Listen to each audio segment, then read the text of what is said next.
You know, we as a species are tridimensional. We are mental, physical, and spiritual. Remember, earthquakes and hurricanes get all the publicity, but termites do more damage.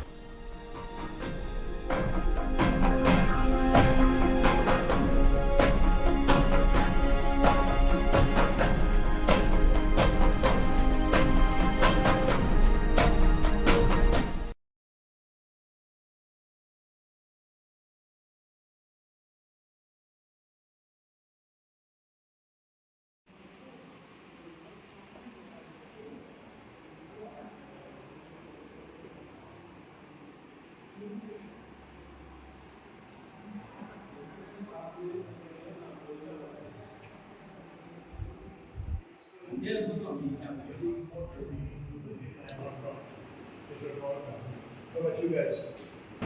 Through keynotes, webinars, and curriculum design. For organizations, both in-person and online programs are available and customized to meet the organization's objectives. For individuals, online and networking programs provide a structure for personality development. At CMT, as you all know, we believe in ethical leaders, in producing ethical leaders for the country with a lot of ethical values, because ultimately I think no matter, it's not how much you earn, but what ethical values you add to the company in order to get recognized and rewarded. And so in the month of April, we had this beautiful opportunity to collaborate with Skydive Success, which is based from Texas, USA, and we had a launch in the month of April. So we will just play a short video.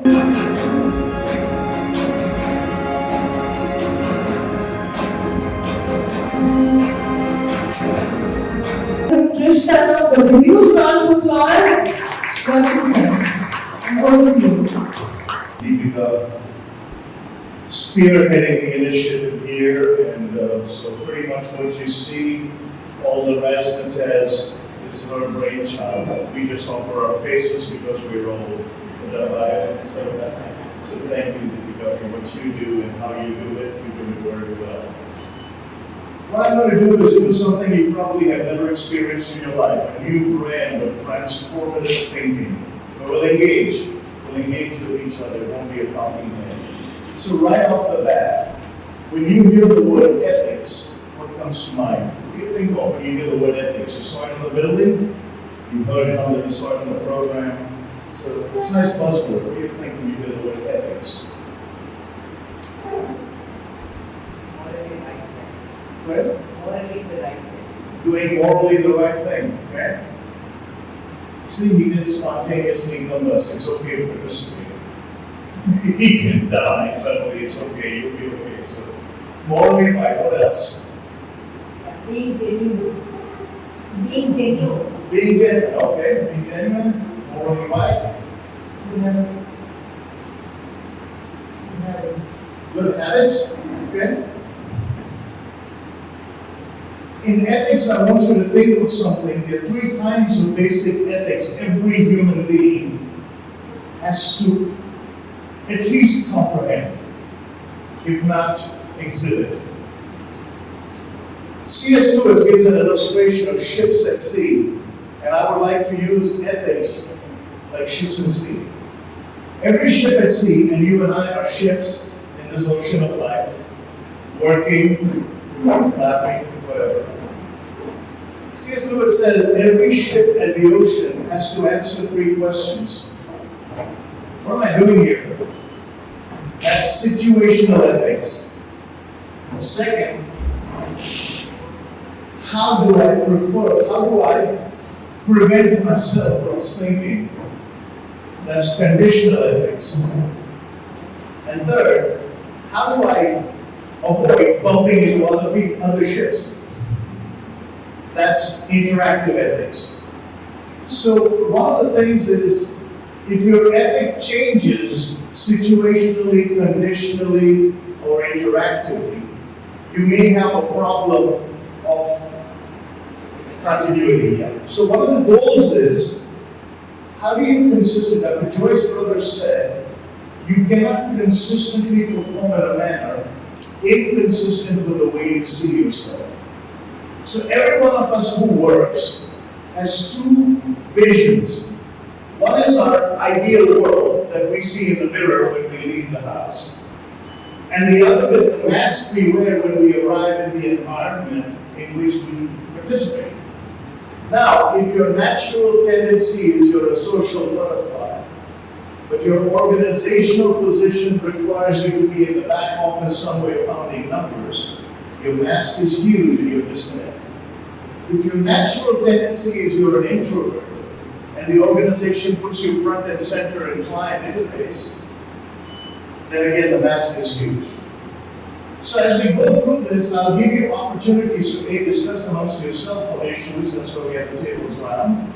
But I'll present some concepts for you that will begin to change what we call transformation. Now, don't look at me as some strange bird who talks differently. I just talk differently because I address global audiences, but I was born right here. In fact, I was excited when I came by. I told the driver who was bringing me here as we went by Vishakhapatnam School, that's my classroom. Now they've got more buildings, but back then we had one building. So I'm a product of this place. But one of the things I've seen is what your roots teach you, if they're right and they're solid, then wherever you go in the world, you can make an impact. And so don't worry about where you came from. If your roots are solid, you'll bloom, right? Second, I need to ask you a question.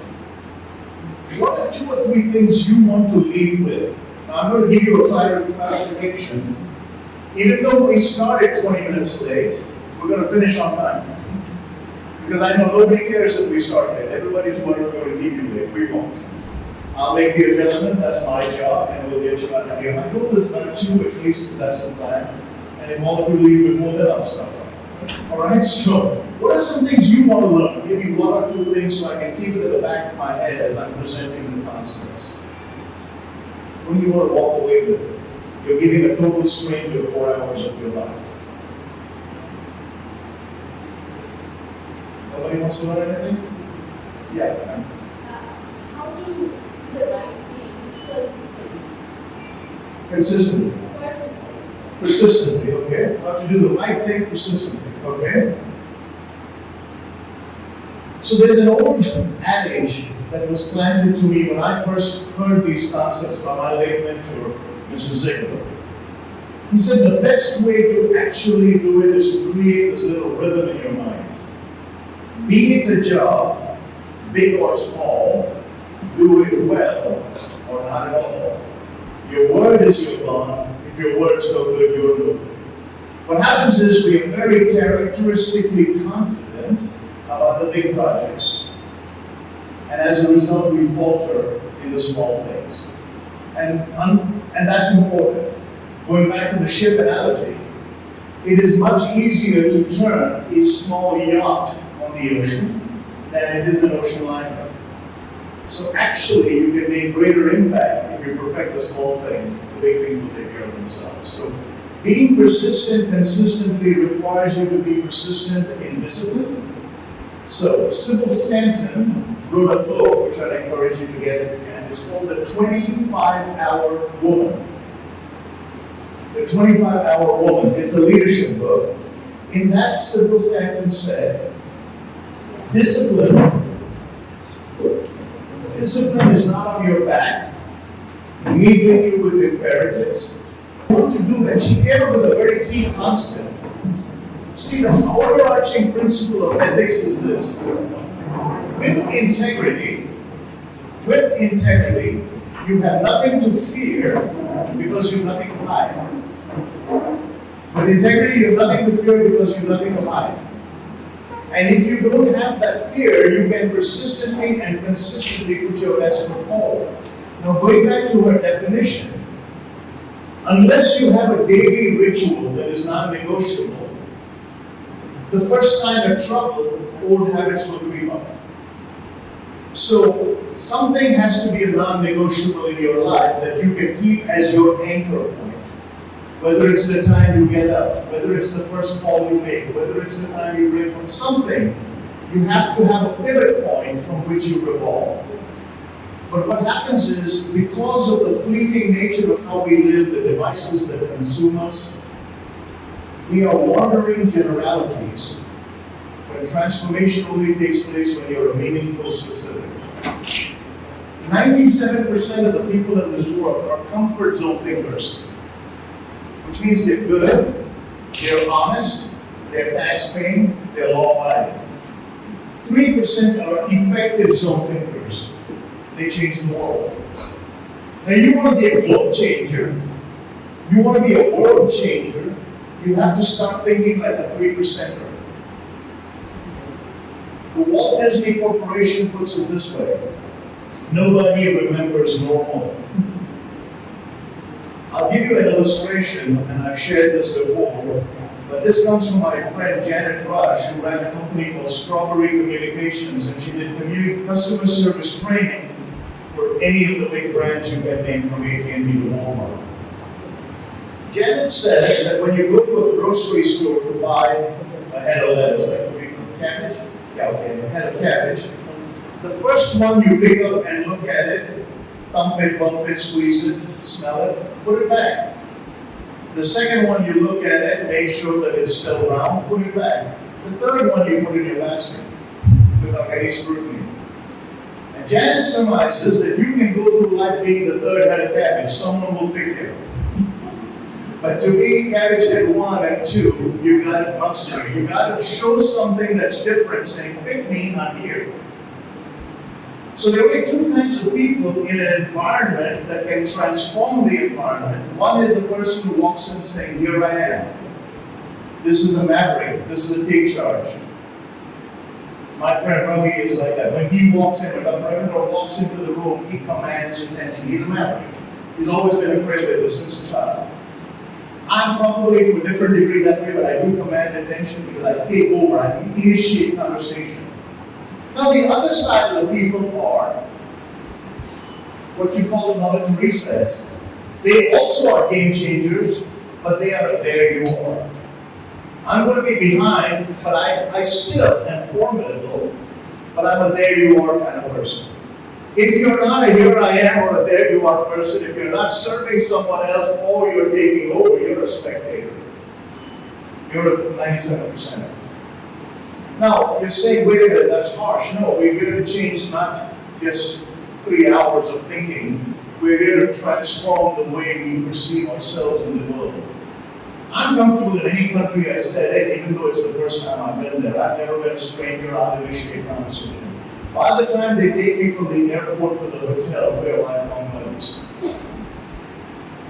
That doesn't mean it's frivolous conversation. Here's the thing. Dave Carnegie said, in How to Influence People, the greatest thing that anybody possesses is their name. So whenever I greet people, I always bet. I may not remember the name, but of course, I'm 61. My son thinks I remember the Dead Sea when it was just sick, so I'm old. But whenever I meet anybody, this is body language. I'll just lean slightly forward and say, give me your name. And whether I remember it or not, a person saying their name says that person thinks enough about me. Second principle. Now, ethics, we're talking about situational ethics. This is you, why you're here in the first place. As we go through, we'll talk about conditional ethics. What are you here for? And then we'll talk about that interactive ethics. But the number one thing when you look at yourself and you prepare yourself and you ask yourself those questions. So, I'm going to do two things and then I'm going to make you ask each other some questions. All right? Right off the bat. I want you to imagine this. Imagine you had a trusted friend, someone who was morally pure, someone you knew would not lie to you. And imagine they called you on one Saturday morning. You probably still in bed wondering about the misery of last week and the hopelessness of next week, and you really don't want to stir. And In fact, I'm a weird guy. I don't even call it the weekend. Weekend is for negative people. I call it the strong year. Because I'm doing things to make myself better from next week. But imagine this friend calls you and says, hey, I just hit the lottery. And I've got a private villa on an island with a beautiful chef, with arranged transportation. The car will pick you up. Everything is paid. We leave in about an hour.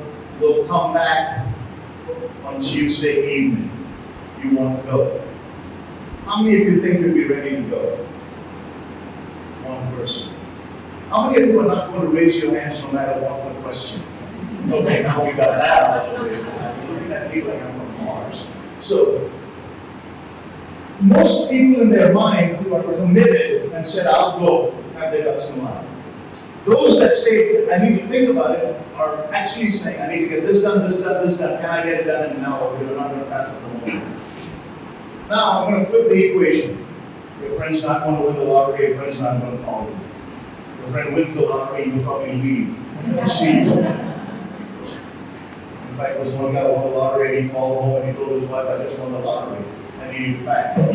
She said, do you want me to pack summer clothes or winter clothes? He said, I don't know, I just need you down by the time I get back. So it's each person to his own, right? But let's say you are planning your own vacation with your family, and we all do that. You're going to leave on Saturday morning, and it's now Friday evening at work. You have a checklist, and you get a lot done because you don't want any surprises when you come back. That thought process is called the day before vacation attitude. The day before vacation attitude. My mentor used to say, if you live every day as the day before vacation, the world will be your oyster. Before you know it, you'll accomplish so much, you'll be forgetting why you started. Here's where we fail in the situational ethical component of transformation. Most of us are used to aiming low and hitting. I'm saying aim high in this. You'll hit so many other things you didn't even imagine you set out to do. And that's important. So, the first question I want you to just discuss amongst yourselves to get the game going, because nothing happens in a vacuum. Is trust an issue for you either personally or professionally in the environments you are in? Is trust an issue? And second, how do you deal with a lack of trust? Okay? Just discuss amongst yourselves at your table, and we'll just take some feedback. But what I need you to do is I need the learning to stay.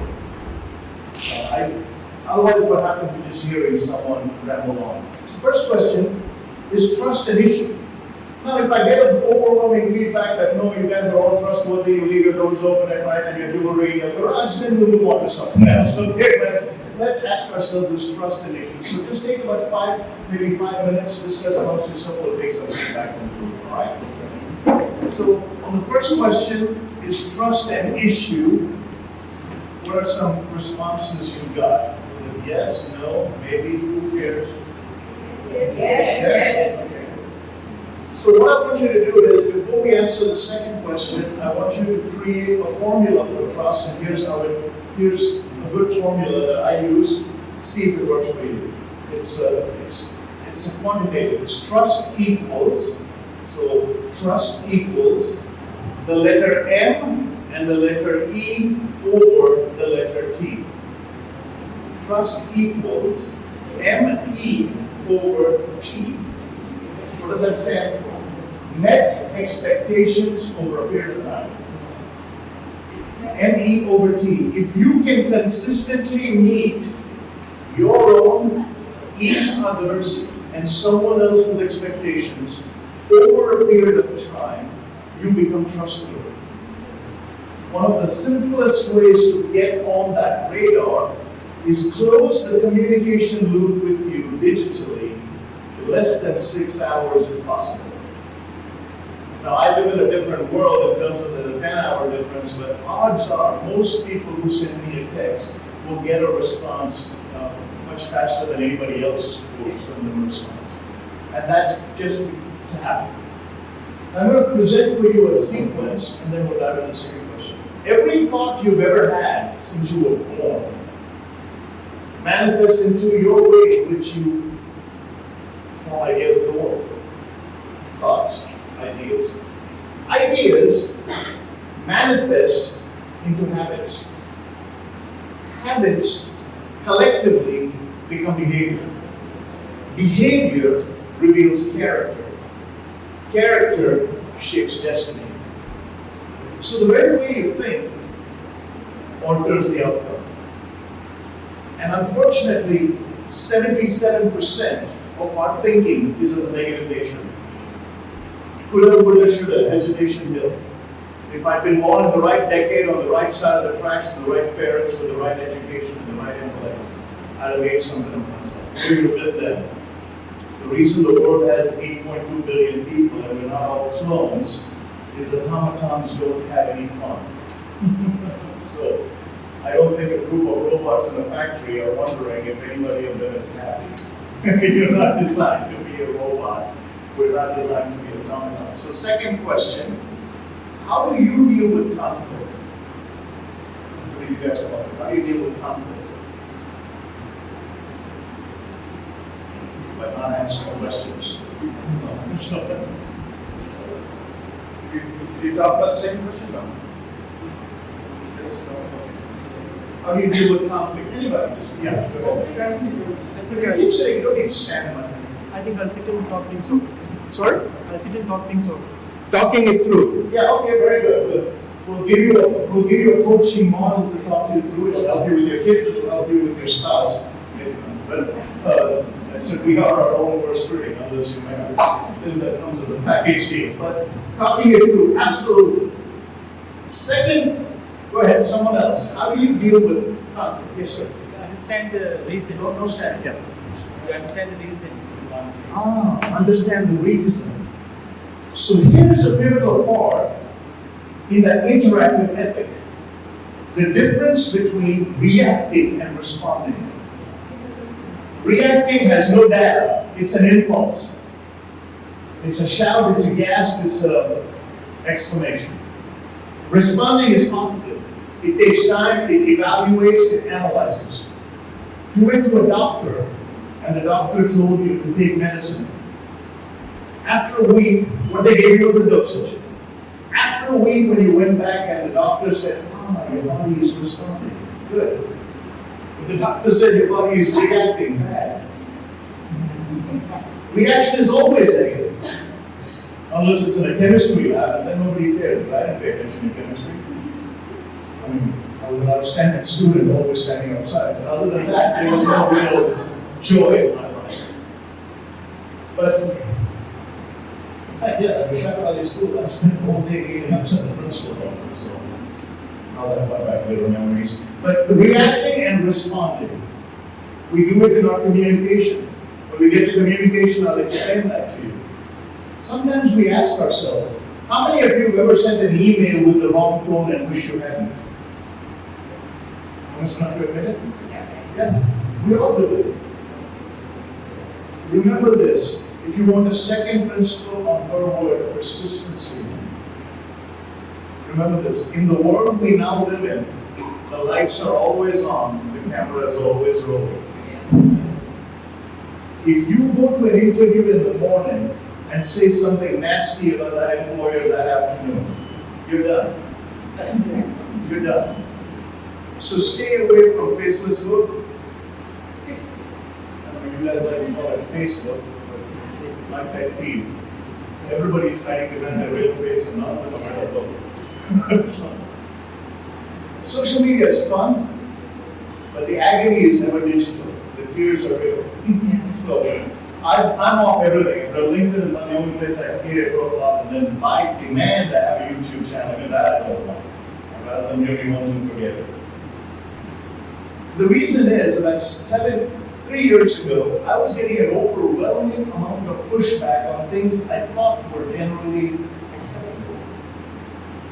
And then I realized, in my desire to defend my thought in an electronic ether, it was sapping energy that I don't have to please people I don't care about.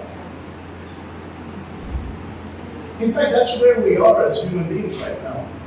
We borrow money that we don't need, to buy things that we can't afford, to impress people we don't like, and become someone we don't recognize. And we call it easy credit. No, it's easy debt. Years ago in Western Australia, a pastor gave me the statement, and I wrote it down and I followed this with my life. I have been learning that my yearning should never exceed my earning. I have been learning that my yearning should never exceed my earning. It's a good gauge. So, how else do you deal with conflict? You talk it through, you don't react. What else? Look at the relationships that conflicts. Okay. And see if the bridge is not burning. Look at the relationship and the context and ask yourself if the bridge is worth burning. The Lord brings up an interesting point. In just conventional conversation, you win some, you lose some, and some days will be rained out. So what are worth saving? I have an acronym for that. It's the name for dog. I call it FIDO. If it's not worth saving, forget it and drive on. If these guys don't pay one bill of mine and don't impress me in one bit, then I'm going to impact my future and move on. Now, why am I saying that? Be careful. You cannot be everything to everyone. But for someone, someday you're all they have, so you have to be ready. But you can't let unnecessary people sap your energy. And that's why we hang around with people who just take the living joy out of breathing. And I don't deal with negative people. Again, maybe I travel a lot, and as a result, I don't have to. But very quickly, I'll walk away from that environment. I don't have time for that. Now, if you're engaging in it, that's a whole different issue. Some people are negative by nature. Now, my mother, God rest her soul, was not a vindictively negative person. She was negative just by the birthright. It came with the turf. She's a woman who has 2 kids, and the boys are going all over the place, and so, she just has to have a chip on her shoulder, which is, life's not fair. So, I go away to the West, and I write my first book. And I called my mother and I said, I just wrote my first book. She said, don't tell anybody, you'll have bad luck. I said, no, you don't tell anybody when you read a lousy book, you tell everybody when you've written one. And then her next response, this is characteristic of her, she doesn't grasp it, but not vindictively. She's just innocent in the way she's packaged. And many of you know that, many of you may be that. Doesn't think it through. So when I said, no, you tell everybody that. She says, yeah, sending you to college so that you can talk back to me is my bad karma. That's a logical fallacy. It's either my bad karma or yours. It can't be both. This is not an and also equation. We're all going to end up on the wrong side of the track. Dad, on the other hand, vicariously lives through my success without praising me. So when the book came out, and it was a bestseller in India, Mabel published it, my dad would say, yeah, if you'd been a doctor, it would have been much better. But if you're writing, that's okay. Maybe someone will read it. But quietly on his morning walk or in the evening walk, he would go to the bookstore, accidentally. Walk to where my book is displayed, accidentally. And tell everybody.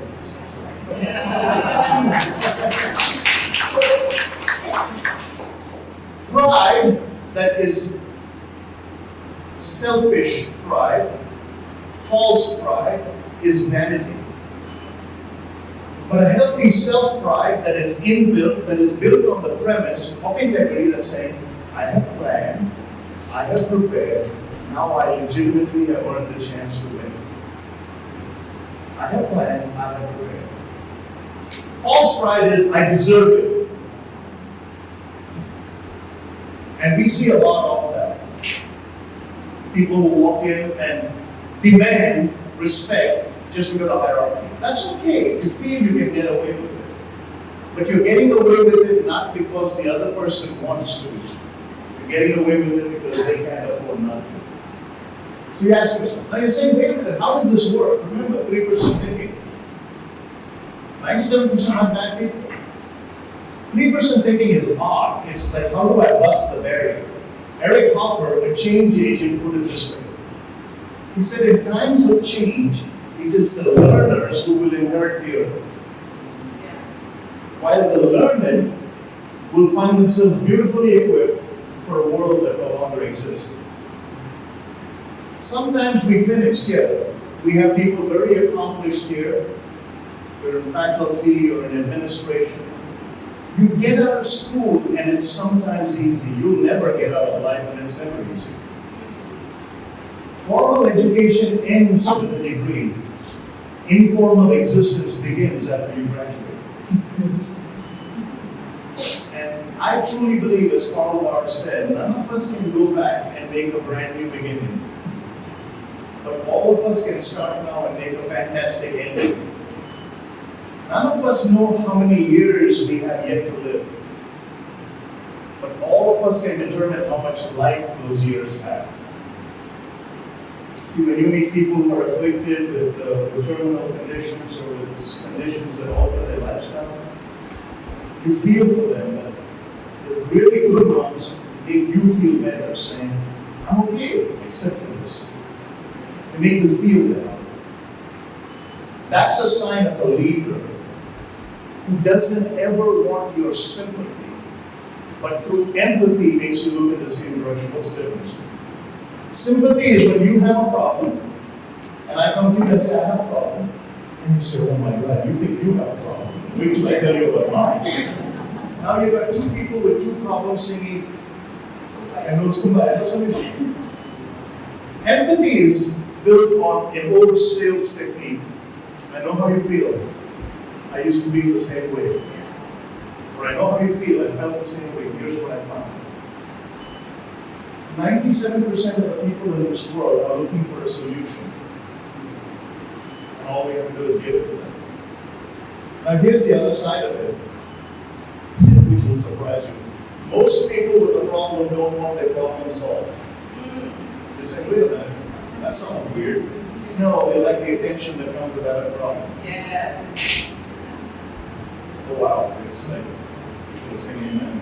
No. So the reason is not, again, don't think of it as negative assessment. The reason we like to not have the problem solved is we like the attention we get from having one. And what we say is, if you follow up and solve it, I can tell you and you and you again. No, it's not a bad thing. But after a while, it wears thin. Again, throughout the time together, I'm going to reiterate that fact. 3% thinking, elevated acceleration, strategic acceleration of this mind. I'll give you an illustration. The most brilliant man on the planet during our lifetime was a man by the name of Stephen Hawking. His IQ tipped about 185, ridiculous. To give you an idea, Einstein, I think, was about 180. But Stephen Hawking wrote a book called The Theory of Everything. This guy was truly a cosmic metaphysicist and all that. John Lennox, who's got 3 PhDs and teaches mathematics at Oxford University, put it this way. He said, even that most brilliant man, Stephen Hawking, only has possibly, with all advanced algorithms we have run, maybe 2% of the world's available information. Which means the smartest man in the world went to his grave not knowing 98% of what the universe has to offer. Where does that leave you and me? How much are we missing out? So let me put it in very simple vernacular. If you let someone else row your boat, they're going to take it to where they want to go, not where you want to go. So you need to have some strength invested in. So let's navigate through some of these principles here. I'll just one or two questions and just again have a discussion amongst yourselves. What kind of messaging will, or maybe you give positive answers to that. Don't discuss the problems, just say, okay, what messaging causes doubt? How do we change it? Alright? Ready? Get set, grow. Centers live. This is C-suite thinking. Okay, just to give you an idea of talent management and all that. Okay, let's let me just get your attention real quick. If you're wondering about the learning style of giving you a question, letting you talk for about 2 or 3 minutes, and then moving on to something else, these are called knowledge bites. Gone are the days of tone learning, especially in transformation. You can do it academically and sit and get through that because that prepares you for the world and that academic degree is required. But once you get into the practical world, which is part of our collaboration, one of the things we're going to offer is that 5-day or 3-day finishing school to everybody who graduates to prepare them from the world in these learning bites.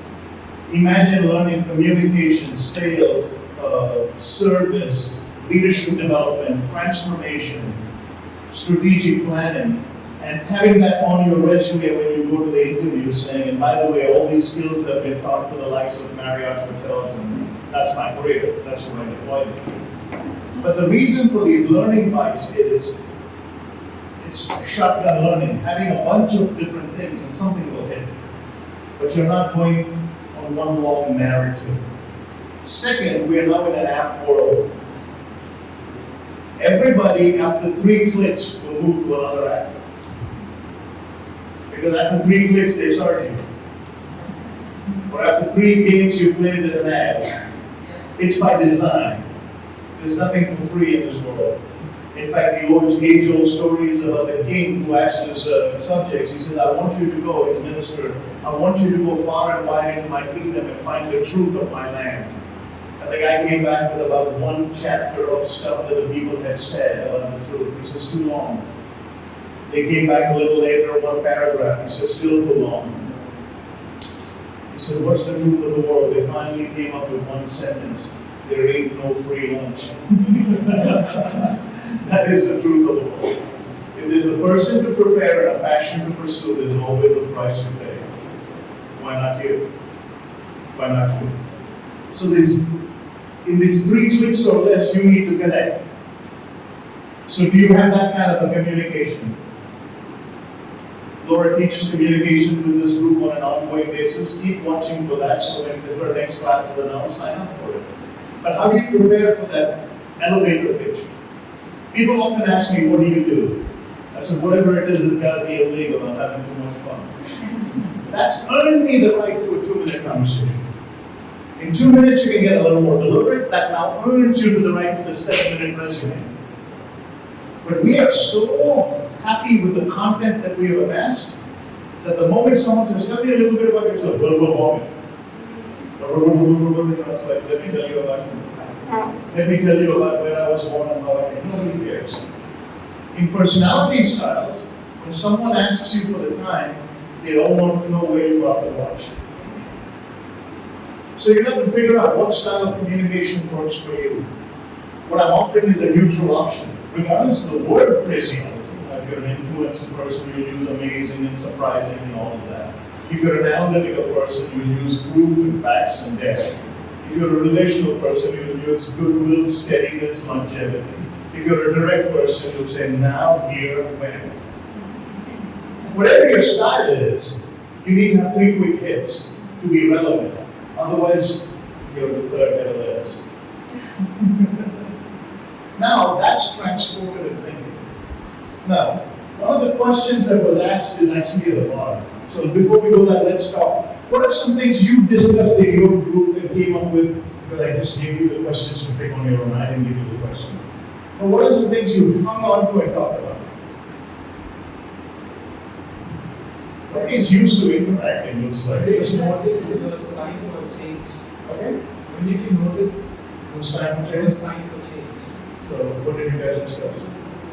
So we were just talking about when we are going in a wrong route and we are in a bad company, and then at that point we need time to change. When is the right time to change? It's a great question to always have, because here's the backdrop of that. Again, I won't give you anything without explaining it because it's been tried and proven, so it's not just theory, it's practice. When is it time to change? The backdrop for that is, it's never too late to start, but it's always too soon to quit. somewhere between the two transformation happens because you don't want to throw the baby out of the bathwater. By the same token, you don't want to hang around so long hoping to get a Rolex watch.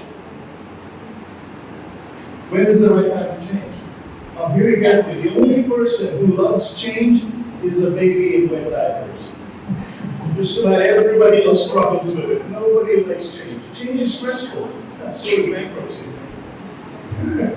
And some of us find out the hard way. So it's never too late to start. It's always too soon to quit. Can you be a lifelong learner? Absolutely. Bench planning. The question is, what is a bench plan? The better answer is, are you on someone's bench plan? Bench planning is when, and I want you to figuratively imagine this. Imagine there's a C-suite office downstairs, the director's office. Imagine everybody else works here.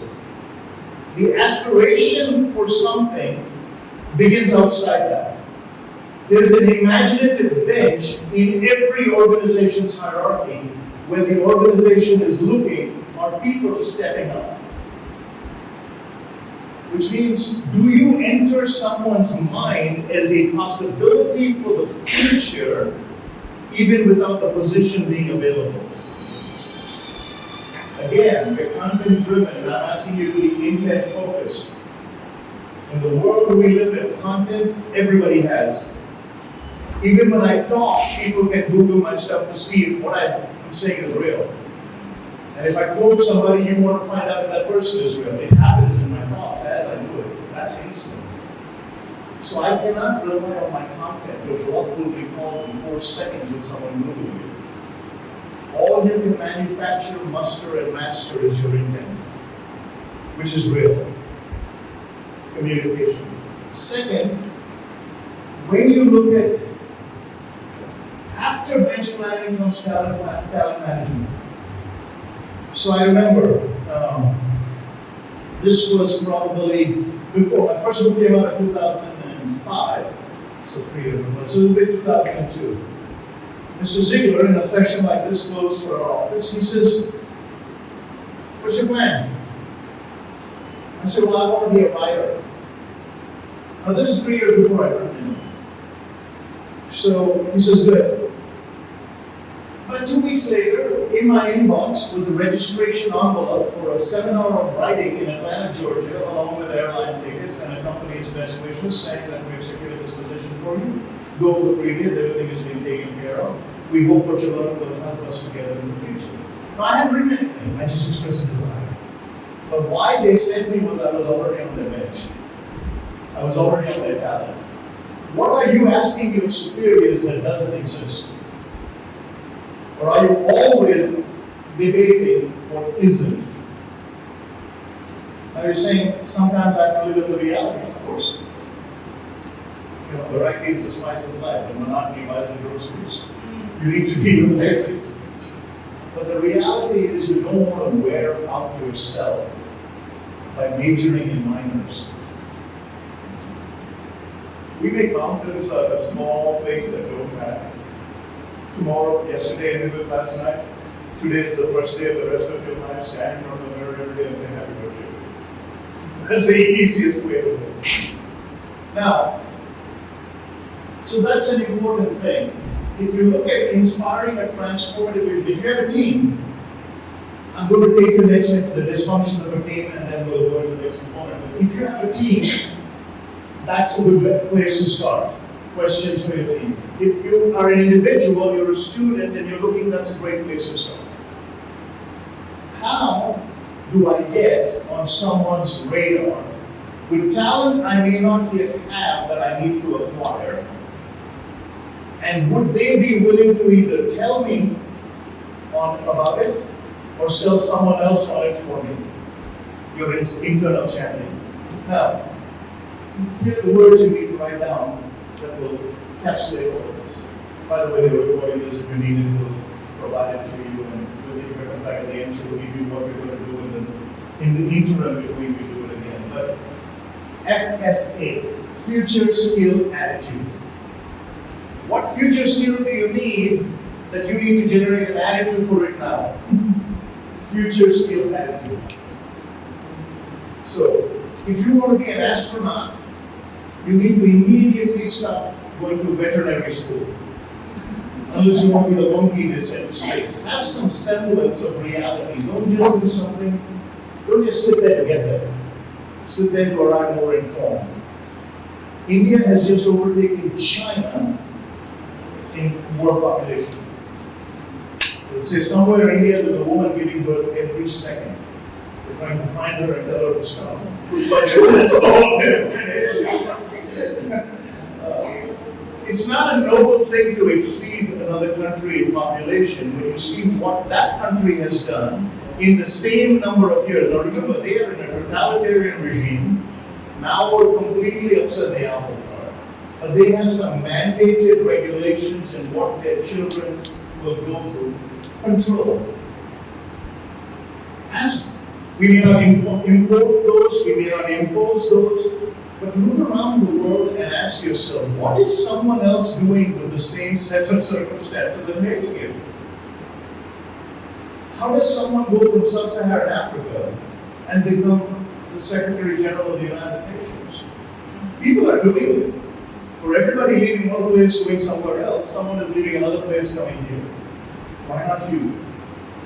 Otherwise, you're a 97% spectator, not bad. But 3% effective zone. Good.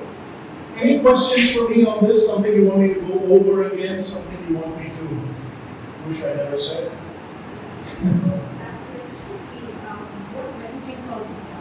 What messaging causes doubt in your environment?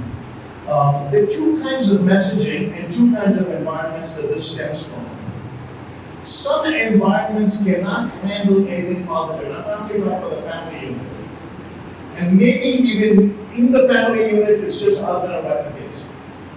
One of the spouses will say, I want to do this. And the other one will say, not so fast. Now the reason is not because they want to throw hot water on your flame of opportunity. They have seen you do too many times and fail, and they don't want you to get burned again. So that causes messaging because it's doubt. And I'll give you a classic example in a fun way. Now I travel a lot, and my bride, sometimes when she misses me, she'll come to the airport, otherwise it'll take much time to go. But when she comes to the airport, in the early days of travel, she would come. And in the airport, now she's been raising a child at home on her own. Her entire world is fast food restaurants or quick playtime, or it's all kid stuff. Adult conversation is missing from her world. She was a professional, she worked when she quit her job. She said, I want to be a mommy, but he's grown up like that was a job. But in the meantime, I didn't understand that she needed adult conversation. Everything had to be goo gaga, So she comes to the airport to pick me up, left leg at the babysitter or whatever. And she has the question. Many of you spouses have asked each other this. Do you want to go out to eat? Now, where have I just come from? Out. That's the last thing I want to do is go anywhere. Why would I want to go out? I've been out all week. Yeah, I've been out all week. I stayed in a 5-star hotel. I had a later D come and address me with a talking conference. I had fruit and cheese in my room because of the keynote speaker. Yeah, she had to do laundry and all that, and she wants to go out. And I'm saying, nah, I want to go home, sit with a lazy boy named after me. Recline till my next trip when I can feel full. So what messaging causes doubt that you don't care anything about me? You left me a child to raise. You have all the fun. I'm stuck here miserable and lonely. Reality sets in. Third World War happens. Men and women communicate differently. Just many of you have heard me say this, but I tell people when I do my marriage seminars, if a woman ever comes up to you and holds 2 outfits and says, which one? Run. You're not smart enough. She doesn't even want to know your opinion. She's never cared for it. The biggest mistake she made was when she said yes to you. She just wants to see if you have a pulse. Which one? Either one will look beautiful and run. Yes. If she says, do I look fat? Don't be immediate and say, compared to what? Does this dress make me fat? No, it's the 3 doses you weigh. That's how much you want to say. You gotta get real. So when Anita figured out she had, either someone told her, hey, your husband gives this advice, just use it on him. So next time she came to the airport, picked me up, here's the question. You want to go eat Italian or Chinese? There's no option. Either way, we're going out. So that's the way, what happens is I tell it tongue in cheek, this is a little tried and true. So these are the messages that passed out, messages of hope. Biggest issue right now in India, children with aspirations and dreams. I'm going to give you a harsh story, but everything can be fun and laughter. Remember, it's transformation. I was speaking in Bangalore to a major corporation. The guy who was running that corporation was the first one in his family to have gone to college. Very proud of it. He had risen to the very height of that one.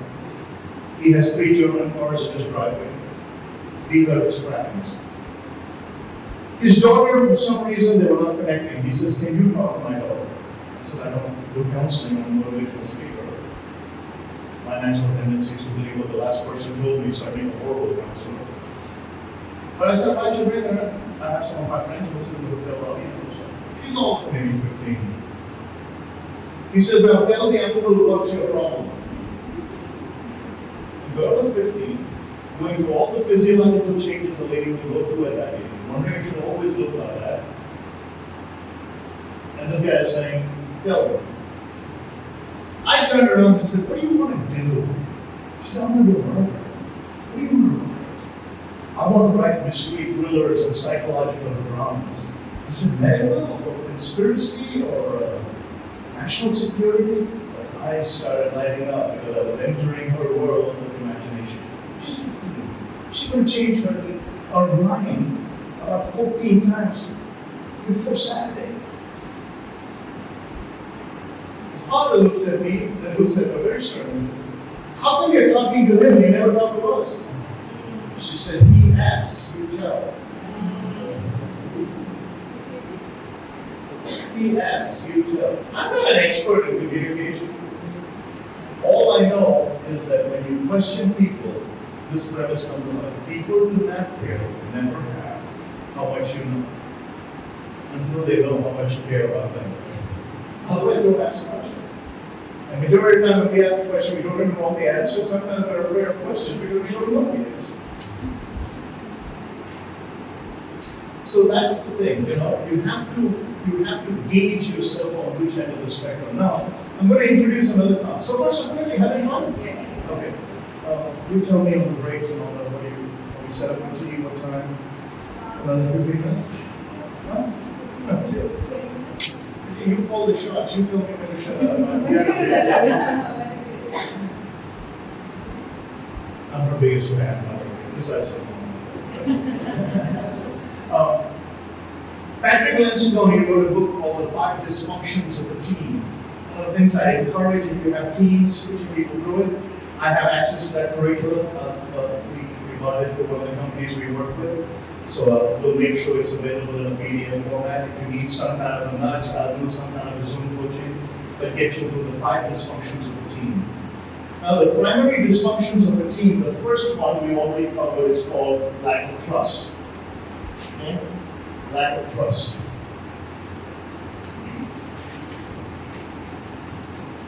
The second is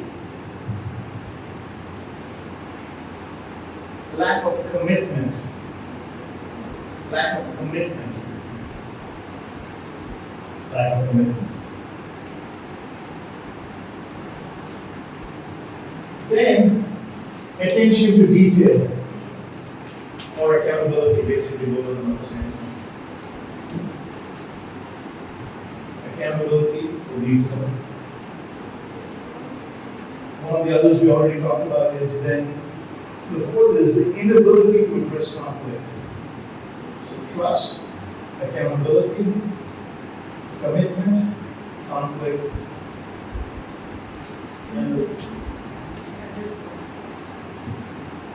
and then the last one is how do we get on the same page, basically.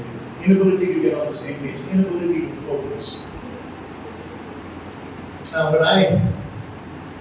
sometimes when I manage teams, I'd ask some of the people we manage, how's it going? immediately they have to tell me the whole the saga of their portraits, so to speak. They have to give me a play-by-play detail of how miserable they are because they overwork and underpaid. I've never once in all my life met someone who says, you know what, I think I'm overpaid and underworked. In fact, I don't think I've ever met anybody who had a bad week, went to the office and immediately lost the check back and said, you know, last week I didn't contribute, you take this money back. Nobody does that. None of us work with that reasons. But if I ever get this answer, I don't know whether I'm coming or going. I've got so much on my plate. I now know I have a decision to make. And I have a 3P rule when I make decisions. First, if the person complains that they're overworked, underpaid, and overwhelmed, I will train them. Or I will assign them to someone who can be trained. That's the first T. The second T is transfer to a different responsibility because I don't want to lose talent because I've already invested too much in it. Train, transfer. The third is harsh, terminate. Now I'm a positive thing that even when I fire people, I do it positively. I don't know what we're going to do without you, but starting tomorrow we're going to try. So it's like, you don't want to be harsh and say, you know, somewhere in the village looking for an idiot. You want me to apply. But the reason is, I don't have, in fact, those of you who work in environments, those of you who are getting ready to get into management positions, realize this. No organization can succeed if it has a perennial flow of toxicity from one individual where it was never addressed. They will seep into everything. In sales, I had a lady who worked for me and she said, I've got a better job. I said, more power to you. That just proves we trained you well, that someone thought you were worthy. And she said, well, this is my 2 weeks notice. I said, fine, let me walk into your car. She said, what do you mean? I said, you're done here. I'll pay your commissions and all that, but I cannot afford to have you in my environment. And I'm doing this positively because you're going to tell everybody about the glorious, grandiose destination you're going to that I can't compete. And you're going to soil the vision of this place. Man, she called me every name in the book. She would question her parents' marriage. And then 7 years later, as a vice president of a pharmaceutical company, when she hired me to train, she said, I know exactly what you meant. I've had to make those decisions. Tough decisions. But there's no organization that can handle toxicity, so you have to address those issues. That's why whenever you look at your team, don't look at what you can do to build a team. Because most teams that we have are actually not teams. They're just work groups. Let's assume that you have a cricket team. A cricket team that has good bowlers, good batsmen, good fielding functions as a team. But back when we were growing up, this is before you guys were born, we had cricket too. People ask me, when you were growing up, was your cricket in color? No, it was black and white. Of course we had cricket, it's in color, our life was not black and white. But we didn't have a team. We had no baseball, we had 3 spinners, that was India's charm. There's only so much you can do with 1 or 2 good batsmen. And the team would be a perennial whipping boy for somebody else. That was a work group. There was one guy who set records, all the little master. But that's what a work group is. The work group is look at your own functionality and ask yourself, are 1 or 2 or 3 people in your team carrying the load of the cart? And a bunch of other people sitting on the cart enjoying the ride. That's accountability, that's responsibility. And so to get a functioning team, Scott Zimmerman, who runs an organizational behavior organization in the United States, created a cartoon. And I have it somewhere in my documents and I'll get it to you guys, but it's called The Square Wheels of Change. It's a great representation of how we actually work. He has a picture of a cart with a bunch of round wheels in it. But the cart itself has square wheels. One of the squares is finance, one of the squares is marketing, one of the squares is one of the spokes is on the rim. The rim is square, 4 squares, so each of the sides of the rim are a different division of the organization. In the front, there's one guy just pulling. In the back, there are 15 people pushing. They're pushing the square wheels while in the cart are the round wheels of the motor. And sometimes it's right under our nose. Most USA Today did a study many years ago talking about employee transformation. For those of you who are younger guys, you need to know this. When managers were asked why people left, 10 out of 10 said it was because of more money. When employees were asked, they said, well, nobody ever recognized me. I was not in on things. Nobody knew I existed. So that's why I want to understand that. So remember that 5-functional team, and then we'll do one more session and we'll go. The message of transformation. There are 5 levels of communication. So remember, the background we were talking about was what? Situational ethics. Why is the ship on the sea? Conditional ethics. What prevents the ship from sinking? And interactive ethics. What prevents the ship from bumping into other ships? So if we're ships on the sea, what are our 3 ethics? So this communication is part of the self-talk is prevents you from sinking, but this will help you in your interactive. Whether you realize it or not, many of you are stuck in frivolous communication. Just meaningless banter.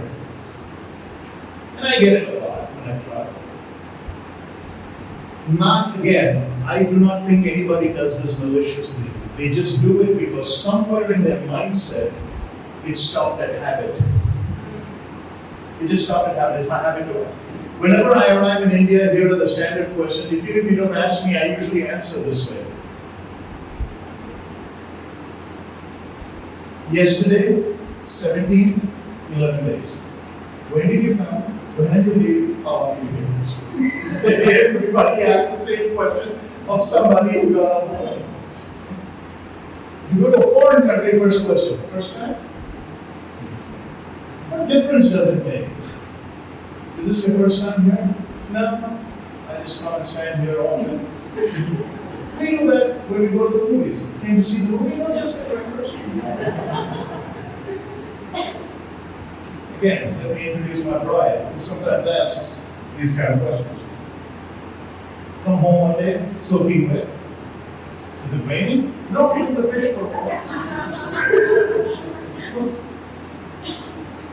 Or I look at the car, it has a flag. She says, do we have a flag? I said, no, the other 3 just swept up. It's not vindictive, but it's frivolous. Nobody cares. And this is the key to remember. In frivolous communication, nobody cares you're there.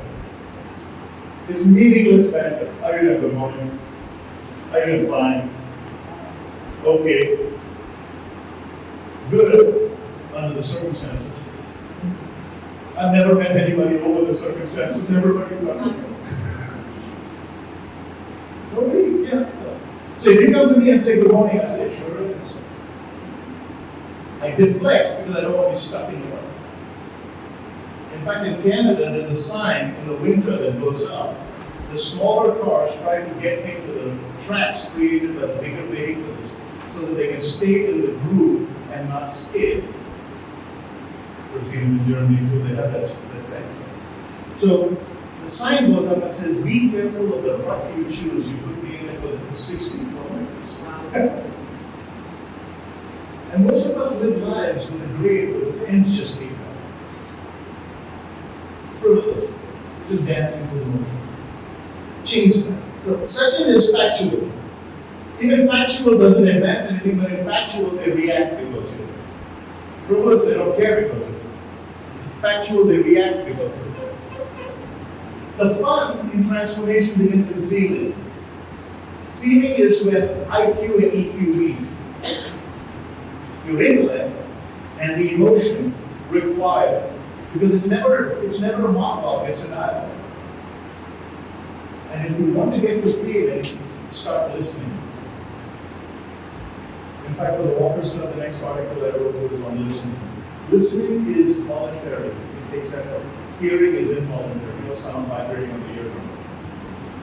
Anytime anybody comes to me and says, hey, I heard, I know they heard. and say, I don't do it for the money, I know that I have other things too. Everybody has a need.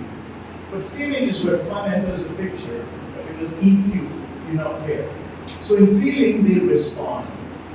Frivolous, they don't care. Factual, they react. Feeling, they respond.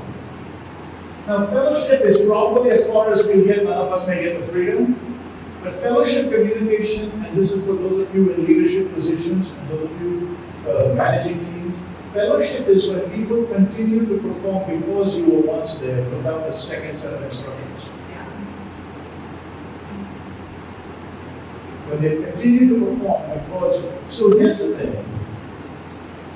If you took that as an equation and went backwards to the previous slide and you want to be on someone's bench plan and talent management, how do you get their attention?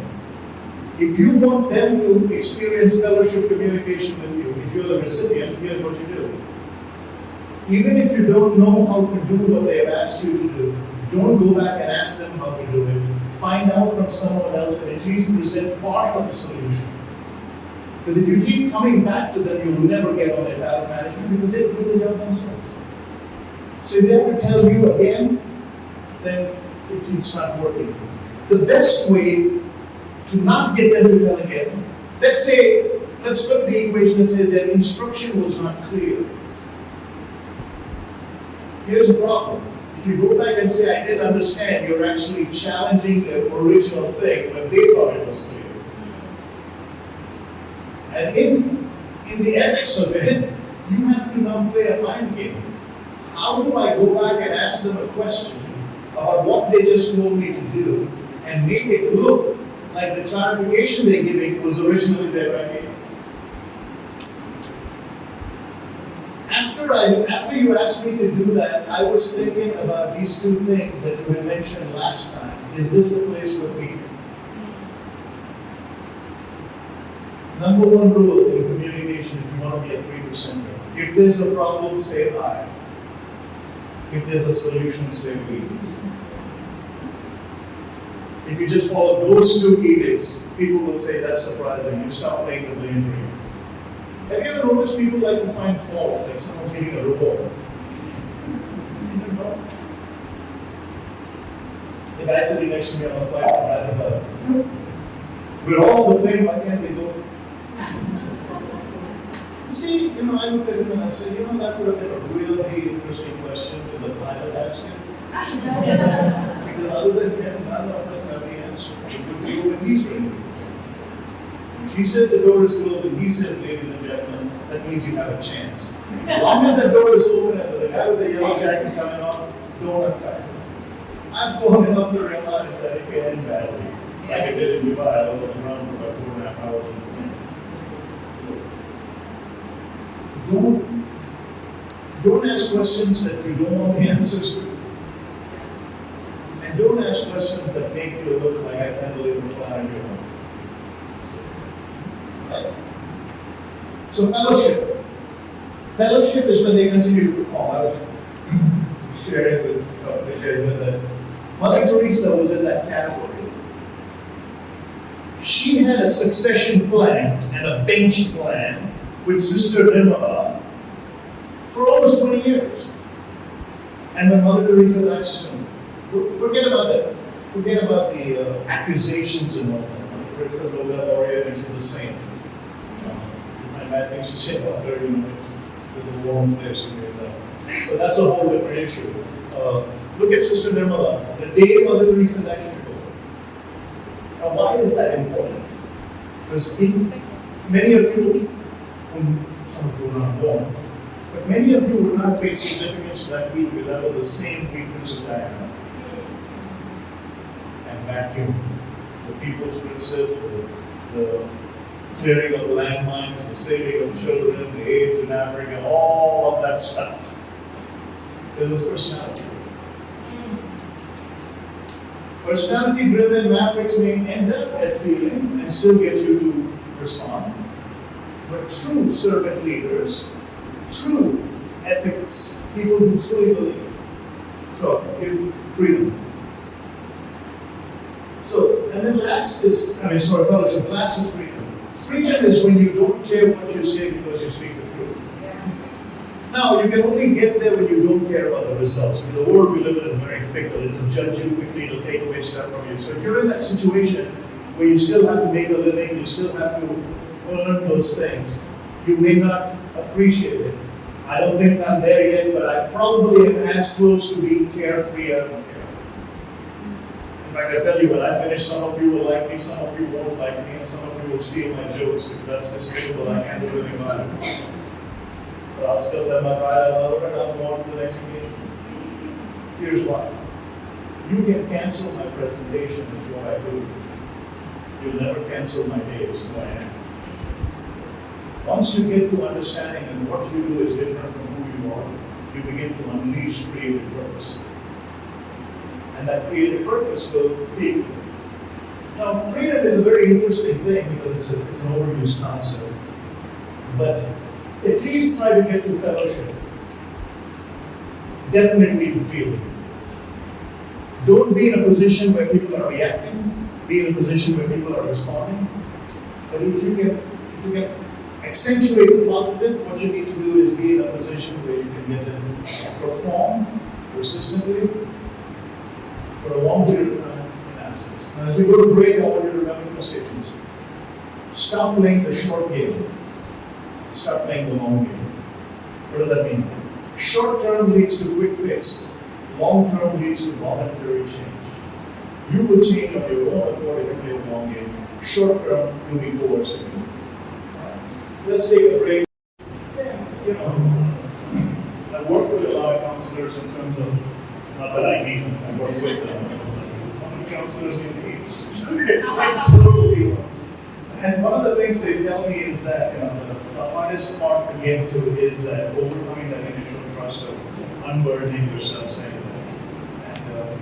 And so one of the physiological ways to understand the feeling communication is when you get the feeling, it almost has to be as if you're standing on the same side, looking in the same direction. You can never be across. So that's why. What else? What are some other learning points or touch points that you said? The three P. The 3 P rule. Okay, train, transfer, connect. Heard about it. Sorry. I think here. Okay. Yeah, and this, many people use it in different formats. Some have a 4-step process. Even the Motorola and Xerox, some of the big names, they used to spend about $50,000 on a person's education and training before they ever let them do anything for them. So they had a longer gestation period of letting anybody go because their investment was so much. But in today's day, we don't have that culture. Second thing, this point I wanted to make earlier, if you train someone well at first meet, you train them well. Some people don't train people well because they say we live in a transient culture. If I train them, they'll just go work for someone else. My mentor always said the only thing worse than training your people and losing them is not training them and keeping them. I would rather they flourish somewhere else, equipped, giving us the praise for having lost them, than sitting in my environment, ill-equipped, messing everything up. So. Second, if an organization doesn't train you, this is where personal development comes in. This is one of the things I find is the biggest need, especially in the mid-level working professions within India. Nobody tries to improve on their own unless they're sent to a corporate event. Yes. And that is one of the stresses that we're trying to do through our teaching, is inculcate in you a desire. Remember this knowledge, which you have acquired a lot of in an academic society. Knowledge is learned. Wisdom is lived. We got more knowledge right now than at any other time in human history. Largest percentage of educated people messing up the planet. What the world needs is wisdom, which is the correct use of knowledge.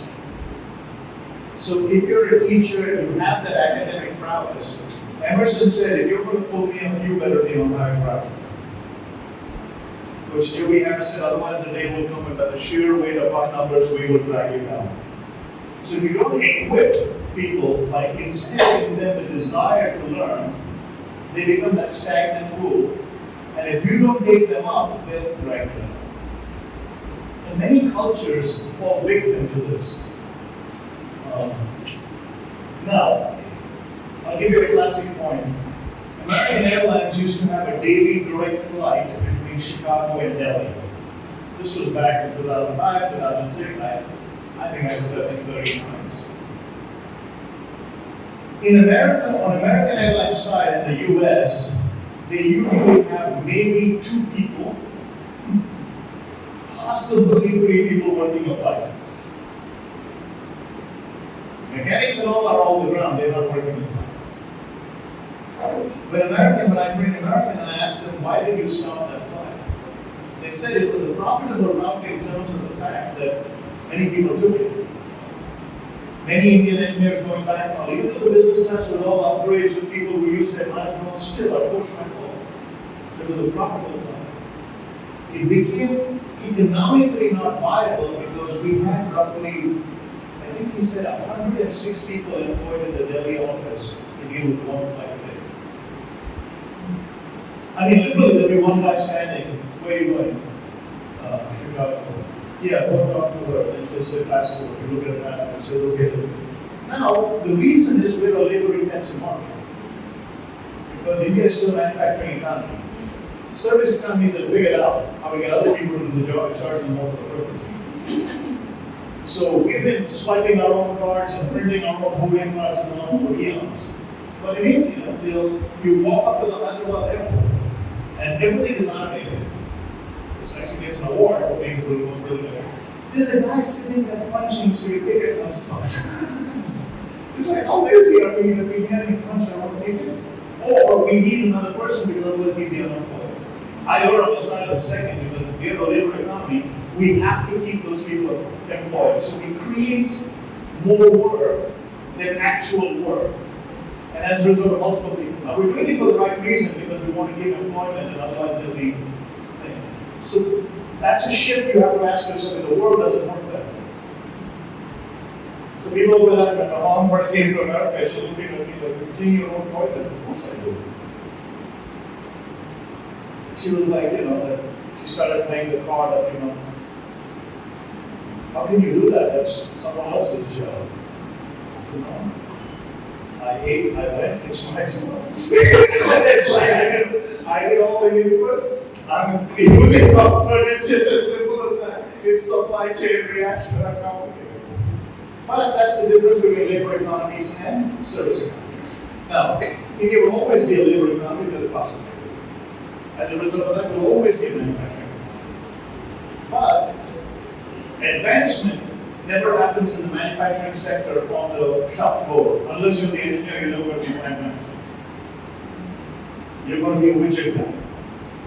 If you want to be in the office at Rise, what I'm sharing means you have to ask yourself, how do I want to flourish? Do I want to flourish in a service world? Do I want to flourish in a manufacturing world? Each needs a different set of skills, but you have to ask yourself. Now, why is that important?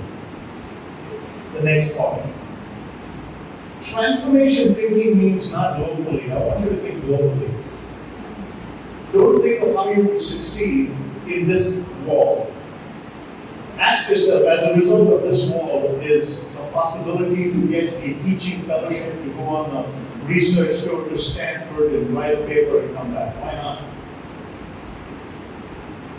Why not? My friend Victor Babu is here. He's got a PhD at Andhra University, philosophy. Encouraged my dad with a view of himself about still is. But went away on a teaching assignment with an Ethiopia for 3 years. No, I've always wanted to ask you, I don't know what Ethiopians want me to know about philosophy because they're too Ethiopian. They need to start worrying about how to clean the street. But that's from 100%. So what I'm saying is the world is very, and hear me carefully, I've lived overseas most of my life.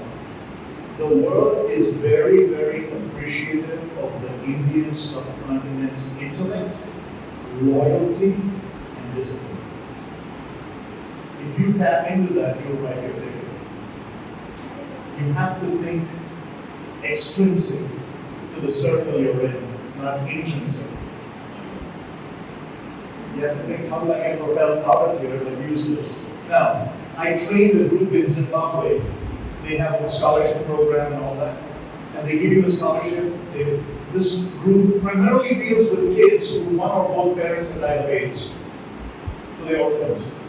So this man's company is trying to sell a company called Econet Farmers, $3 billion market cap. They have a foundation.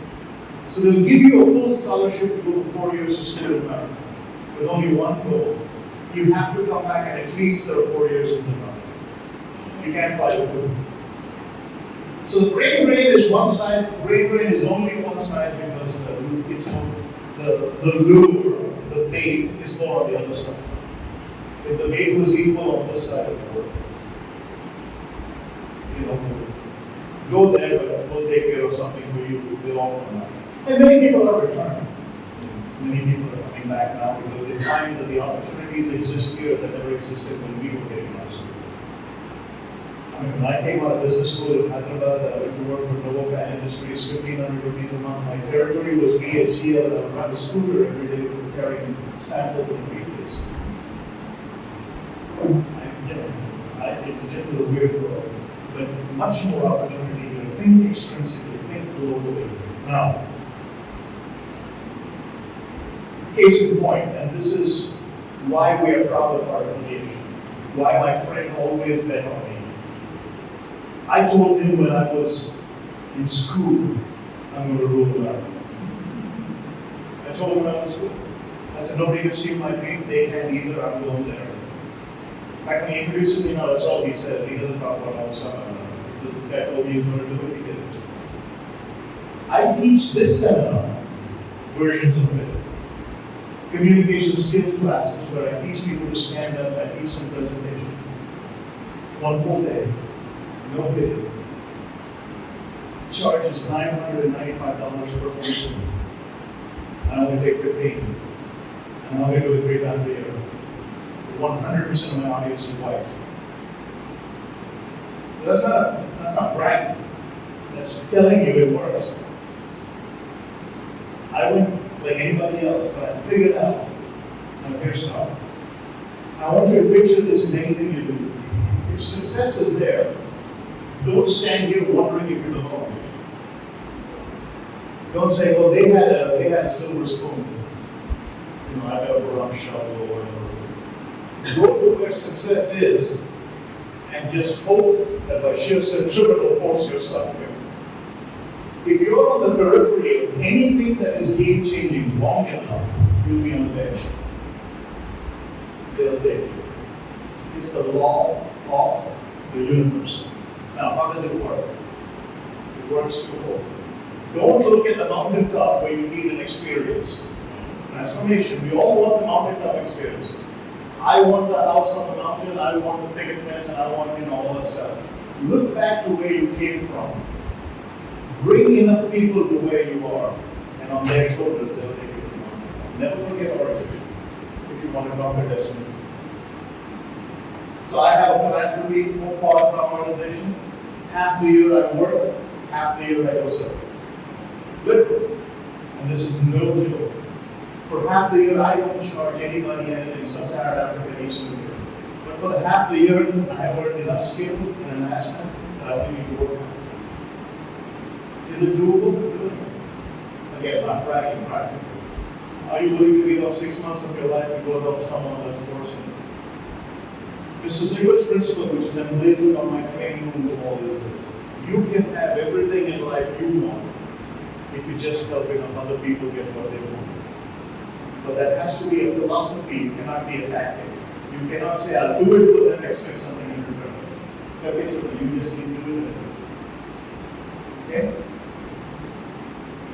Effort is ours. Results are the Almighty's. Efforts are ours. There's no substitute for hard work. So, now let's look at the method. I've equated it to driving a car. Now if you notice, I use an alliterative style of communication, which means all my words will begin with the same letter and all that. That is that. So it's easier to remember. Now, one thing I'm going to do for you after we are done, tomorrow or day after, whatever, for those of you who registered and we have the email address, this will come to you as a PDF. Everything that's on this PowerPoint will come to the PDF. One other thing we'll do, and she'll probably elaborate on that a little later when we get to the details. But somewhere between now and the next time we see each other, I'm going to probably host an online session where I won't talk about this and answer questions. So if you have any queries in between as you're applying it, we still won't be there as an arm for you. Laura is here, you guys said they can answer questions locally, but if you need something from me, we'll take care of it. So, when you want to change, now remember what we're talking about now is the conditional ethics, which is how you keep from sinking. It requires change. Don't go back to the beginning and try to reinvent the wheel.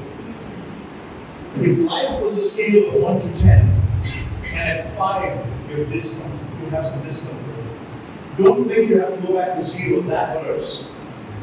Make 5 your new 1, and start over again. Start from start. I equated it to driving a car. When you start driving a car, you first have to start. Most of us make the mistake of going back to the beginning. Oh, it didn't work, and we start all over again. Now, the illustration I'll give you is again, where this came from, is a very simple daily illustration. How many of you have ever used one of those hand-cranked pumps to draw water in the village or on the farm? We all have, right?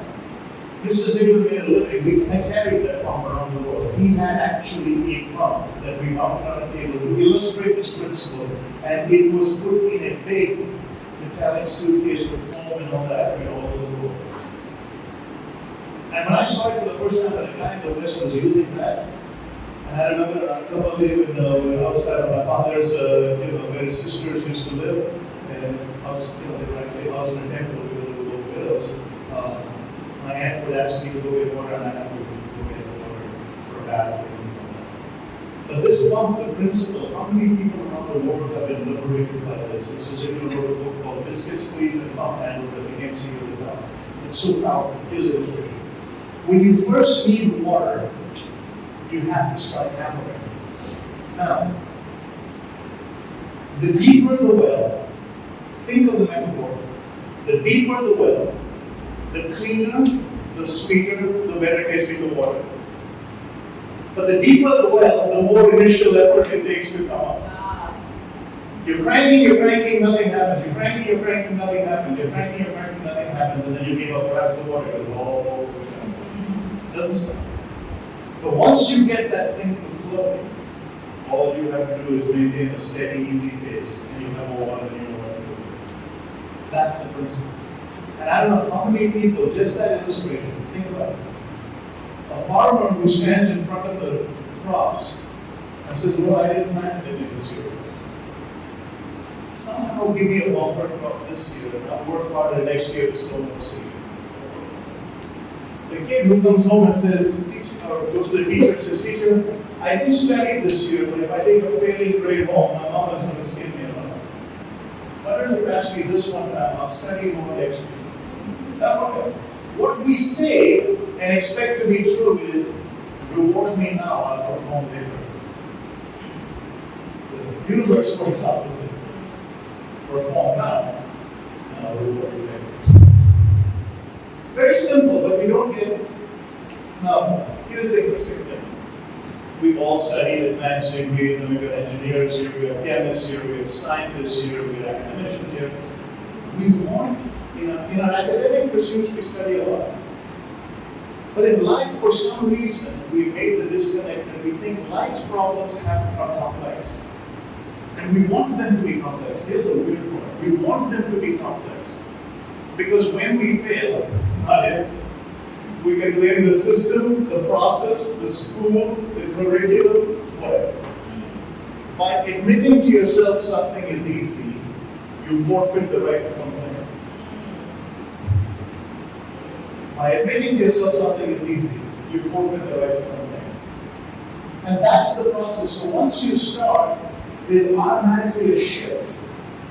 Now, all of us drive automatics now, but the perennial the automatic shifting in case you don't know. It's not just going from 0 to 5 because you don't shift it. There's a shifting of gears that takes place to get an engine to accelerate. What is the shift in life? It's called unlearning. In practical living, what have you learned that hasn't worked? Now I'm going to posit something for you that I was a victim of as well. And that's this.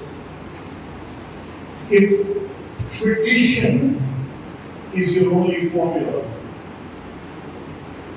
culture becomes your only solution.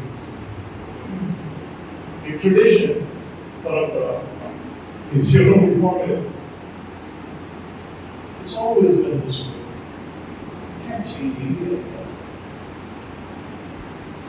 Or in the north, they always say,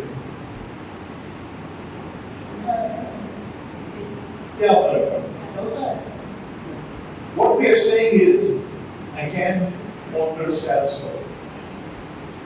Now, if you can't alter the status quo,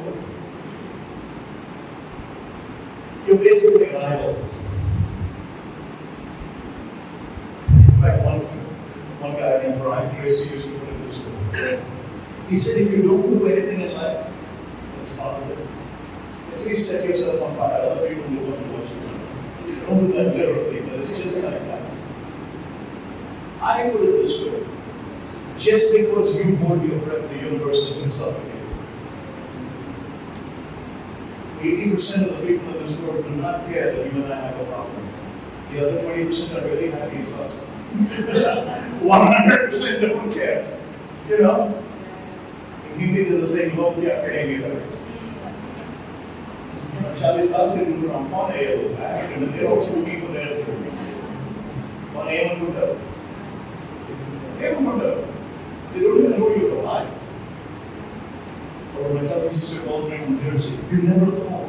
Oh, last time I checked, you had a phone too. Tradition.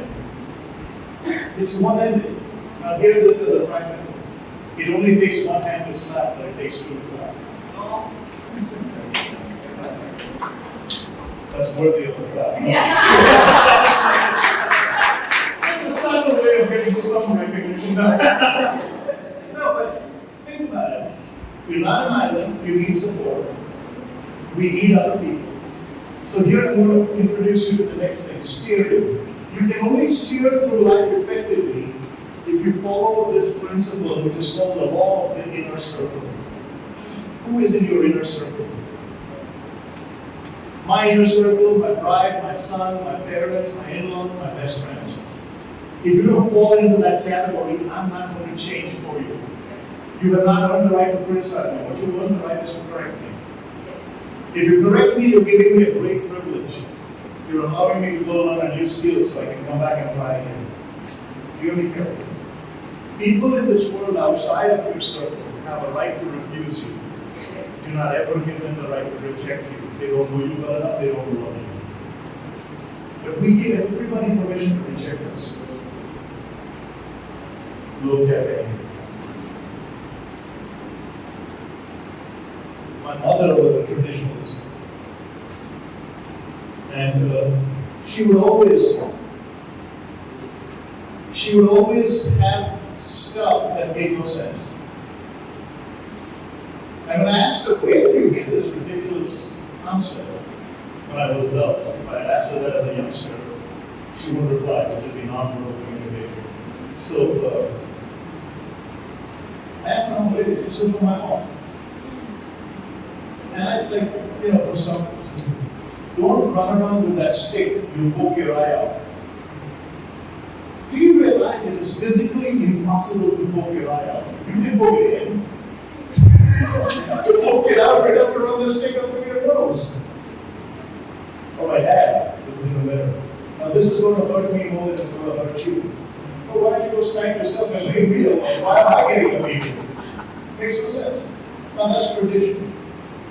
Like the lady who told her husband, I want you to go to the store and I want you to buy a cut of, I'm going to get a chicken, but I want you to have it cut this way. So if you're vegetarian, no sweet, I'm going to try to clean up the end and don't get squeamish. the cut chicken or whatever the roast or whatever. You said, just remember to have him trim the bone. And the guy said, why? I don't know, my mother always told me to have the bone trimmed at the butcher, and not to bring a piece of bone and that bone. The mother is in the next room, let's ask her. Yeah, no, why do we have to trim the bone? I don't know, my mother told me to trim the bone. Find out that her mother had a small pan. The whole thing didn't fit. How big is your pan? It's like Gentleman Jim Corbett, the fisherman. And he would catch fish, and he would release the big one and keep the small one. When someone said, why are you doing that? He said, my basket doesn't hold big fish. Are you guilty of that? It sounds amusing, but some of us are guilty of small dreams, small hopes, small aspirations. Because we are convinced and conditioned to passivity. Mediocrity and misery have always gone company. And to break through that cycle, you have to stop listening to people outside of that inner circle. The inner circle love you. Now the reason, again, there are two kinds of criticism. Constructive criticism and destructive criticism. Destructive criticism is from people outside your circle. They just criticize you because it's fun. Constructive criticism is telling you, hey, if you remove this flaw, you'll soar. If you remove this flaw, you'll shine. If you course correct this error, you'll be perfect. So who are your constructive critics? And who are your destructive critics? And which one are you listening to? And which one are you reading? That's important. Then swerving. What do you avoid in this world? You want to transform ethically? There are some non-negotiables. There is no your truth and my truth. There is only one truth. It's exclusive by nature. Some things are right, some things are wrong. Some things are yes, some things are no. Some things are good, some things are bad. Some things are black, some things are white. It's not all right. It's not all right. So ask yourself, again, go back to that original statement. Are you setting goals and changing behavior for work, for life, for success, based on tradition and culture? Or you? And here's the greatest news you'll ever hear. There are 8.2 billion people on planet Earth, and there's only one you. In all of created order, with your genetic makeup, your cheekbones, your eyes, and your hair, or lack thereof, you're the only one. Which means there's not another, even if you're identical twins, who has the exact same DNA makeup. DNA makeup you have at a cellular unit, some different mothers in them. And you say, why is that important? Well, it's important because you're set apart. Here's a second quote from my mentor. It goes like this. When I heard these things, my mind was blown. Like nobody ever taught me. I don't think he graduated and taught my class after not I come from an educated family. And this med student told me that man was designed for accomplishment, engineered for success, and endowed with the seeds of greatness. And no one person told me that I'm endowed with greatness. Nobody said I was designed for accomplishment, engineered. They just always gave me the random act of time plus manifest chance. When I was born, my mother said, yeah, we're going for a girl. Never went back. Thanks. Sorry for 61 years of disappointment. It's like, what? So I just, it's fascinating the number of conversations that, I'll give you a classic example of religion.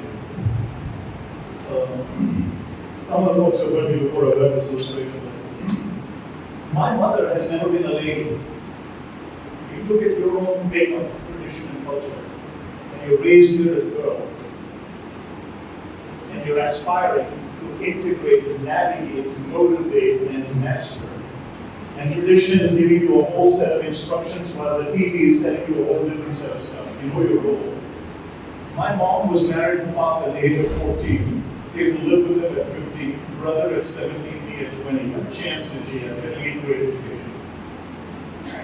So she grew up barefoot, serving the house, serving my dad's family and all that. And she went through that ism, that this is my lot in life. Now, why is that important? Mama went from being a girl to a wife, to a mother, to a grandmother. She was never a lady. So enter the 6'1" boy who's going to treat her well, who's going to bring her flowers, who's going to take her to different parts of the world. And everywhere in the world, when Amma was uncomfortable, even though she wore the sari, never wore makeup, hair shocking white, and somehow we think that when they go to the West, if you slap a pair of kids on them, they'll fit in. You know, that's the sequence. Yeah, you're walking in the morning, you don't wear kids. I mean, she's been there for all her life, like walking around talking, like she's trying to learn to walk. What does she need at that time? Does she need correction? This is how we do in America. No, she needs a boy to say, I'm hungry. So I started putting my arm around my mom, and she was uncomfortable. My dad doesn't care, he's not really talking. Shocking. Dad doesn't care what anything looks good, he has a desire to look good himself. So I started putting my arm around my mom, and then if you look at any picture of mine since then, for 25 years, there's been not a single picture of you missing in my arm. I did that all her life. One day we're walking by my father, my grandfather's house, and my mom tried to escape from my grip. I said, what's wrong? She said, I said, let me get his own mother. Come back here. It's tradition. Now, Brother Victor is illustrated as my dad convinced my mom to go back to school on a regular basis, and she got her MA right before. So my dad got his PhD and mother got her MA at the same time. She was 75 and he got his PhD. Mine stands for please help me. So it's what I've done. So I wanted to give you that personal story that I've lived with. So for those of you who are guys, who treat your mom in a certain way, just remember, tradition does not mean kind of way. You may have ambition, that's okay, but make sure it's not a selfish ambition. That's true ethical transformation. That, when you step foot in an office, your female co-workers, your male co-workers, and everybody else will respect you because they understand that you're doing that way. Now, you have fundamental principles that you can't be swayed. You get all these other issues when you have agendas. Life should have no agenda except the fact that I'm going to treat other people nice, and they in turn are going to make me do it. Best principle of corporate, for those of you in HR. You don't never build a better company, you always build better employees, they'll build a better company. So far, so good? Yes. Yes? No? No schizophrenic? No. Alright. And last topic. Know when to stop. Don't overdo it. Someone asked me, what is the number one rule of public speaking? Be on, be good, be gone. Be on, be ready. Be good, deliver. Be gone, don't overstay. What is the number one rule for life?